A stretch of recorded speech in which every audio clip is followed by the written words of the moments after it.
Every murderer claimed the voice made him do it. This time, the voice had tiny feet. Tonight's story is Enoch by Robert Bloch. It always began the same way, tiny footsteps walking across the top of his skull. Then came the whisper. Cold, patient, impossible to ignore. The creature called itself Enoch. No one else could see it, but Seth could feel it crawling through his hair, clinging to the back of his neck, whispering exactly what it wanted him to do. Enoch always chose the victims, travelers wandering through the swamp, lonely strangers, people no one would immediately miss.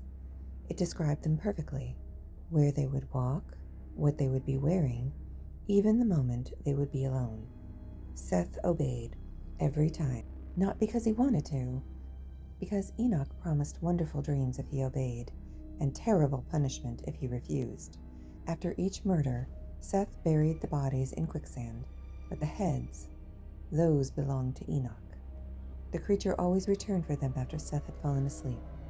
What happened afterward, Seth never knew. Eventually, one victim led the sheriff to the swamp. 9 bodies were uncovered. Seth was arrested. Doctors declared him insane. Everyone assumed Enoch was only another voice inside the murderer's mind. Then the district attorney visited his cell. Unlike the others, he pretended to believe. Patiently, he listened to Seth's entire story. When Seth offered to give Enoch away, the attorney laughed. What harm could an imaginary creature possibly do? So Seth handed Enoch over. The weight lifted from his head. For the first time in years, he was alone. That night, the attorney returned, pale, terrified, begging Seth to take Enoch back. The whispering had begun, the tiny footsteps, the impossible commands. He finally believed, but it was too late. Enoch had chosen his new master. The attorney locked himself inside a jail cell. Certain iron bars could protect him from an invisible parasite.